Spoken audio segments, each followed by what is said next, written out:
باب ختم ہوا اور اب ہم 15ویں باب کو شروع کر رہے ہیں۔ 15واں باب مکاشفہ کی کتاب کا سب سے چھوٹا چیپٹر ہے، لیکن اہمیت کے لحاظ سے یہ کسی بھی دوسرے باب سے کم نہیں ہے۔ دراصل 15واں اور 16واں باب ایک ہی طرح کے واقعات کو دو مختلف انداز میں بیان کرتے ہیں۔ 15ویں باب کے شروع میں جن 7 آفتوں کا ذکر کیا گیا ہے وہ اس پورے باب میں کہیں بیان نہیں کی گئیں، بلکہ 16ویں باب میں ان 7 آفتوں کا گرایا جانا شروع ہوتا ہے۔ یہ آفتیں ان آفتوں کے مشابہ ہیں جو خدا نے مصر میں فرعون اور اس کی رعایا پر نازل کی تھیں، اور اس کا مقصد بنی اسرائیل کو مصریوں سے الگ کرنا تھا۔ ان آفتوں کا مقصد بھی خدا کے لوگوں کو دنیا کے لوگوں سے الگ کرنا ہے، لہٰذا خدا ان 7 آفتوں کے ذریعے سے اپنے لوگوں کو دنیا کے چاروں کونوں سے اکٹھا کرنے کا پروگرام پورا کرے گا۔ تو آئیے شروع کرتے ہیں ہم 15ویں باب کی پہلی آیت سے۔ 15واں باب پہلی آیت۔ پھر میں نے آسمان پر ایک اور بڑا اور عجیب نشان، یعنی 7 فرشتے 7 پچھلی آفتوں کو لیے ہوئے دیکھے، کیونکہ ان آفتوں پر خدا کا قہر ختم ہو گیا ہے۔ آسمان میں جو نشان دکھائی دیا ہے اس کو بڑا اور عجیب کہا گیا ہے۔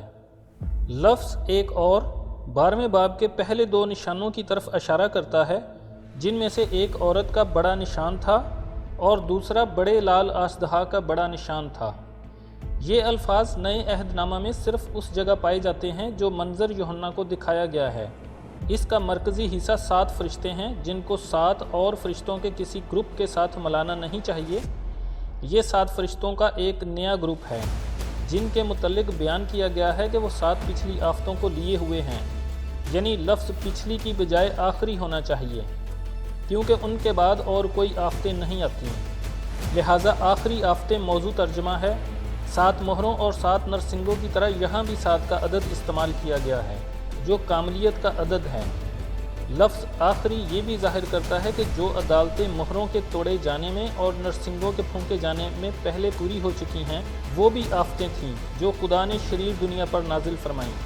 ان 7 آفتوں کو آخری آفتیں کہنے کا یہ مطلب بھی ہے کہ خداوند مسیح کی آمد سے پہلے یہ آخری 7 آفتیں آئیں گی۔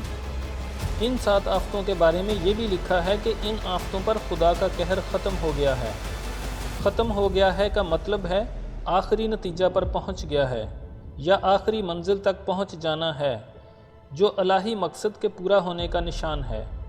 یہاں قہر کے لیے یونانی لفظ اورج نہیں استعمال کیا گیا، بلکہ تھائموس کیا گیا ہے، جس کا عام ترجمہ غصہ ہوتا ہے۔ یہاں ہمارے سامنے الہی قہر بطور رویہ نہیں پیش کیا گیا، بلکہ الہی عدالت کو خدا کے قہر کے مظہر کی شکل میں پیش کیا گیا ہے۔ یوں کہہ سکتے ہیں کہ الہی غصہ ابتدائی ظہور ہے، جبکہ الہی قہر الہی عدالت کا آخری ظہور ہوتا ہے۔ قہر کے ختم ہونے کے لیے جو یونانی لفظ استعمال ہوا ہے، یہ وہی لفظ ہے جو خداوند مسیح نے صلیب پر جان دینے سے پہلے پکارا تھا، یعنی پورا ہوا۔ جب یہ فتح مندانہ آواز خداوند مسیح کی طرف سے آئی تو اس کا مطلب تھا کہ جو کچھ خداوند مسیح کے بارے میں خدا کا پروگرام تھا وہ پورا ہوا، اور خدا کے خلاف آدمی کے گناہ کا قرضہ اتر گیا یا ختم ہو گیا۔ یہاں جنہوں نے خداوند مسیح کے پورے کیے ہوئے کام کو رد کیا ہے، وہ دیکھیں گے کہ اب خدا کا صبر بھی ختم ہو گیا ہے۔ خداوند مسیح کے الفاظ پورا ہوا کا مطلب یہ بھی ہو سکتا ہے کہ خدا کا غضب گناہ پر پورا ہوا، کیونکہ وہ اس کے اپنے بیٹے پر ڈال دیا گیا، جس نے گناہ گار کی جگہ خود لے لی۔ اب ایک طرح سے اس باب کی پہلی آیت میں خداوند مسیح کہہ رہے ہیں کہ پورا ہوا۔ اب خدا کا غضب ان پر پورا ہوا جو لگاتار مسیح کو رد کرتے رہے ہیں۔ خدا کے قہر کا ذکر مکاشفہ کی کتاب میں سب سے پہلے 6 باب کی 17ویں آیت میں ہوا تھا، کیونکہ ان کے غضب کا روز عظیم آ پہنچا، اب کون ٹھہر سکتا ہے۔ وہاں خدا کے قہر کا تعارف کرایا گیا تھا، لیکن یہاں یہ تکمیل پاتا ہے۔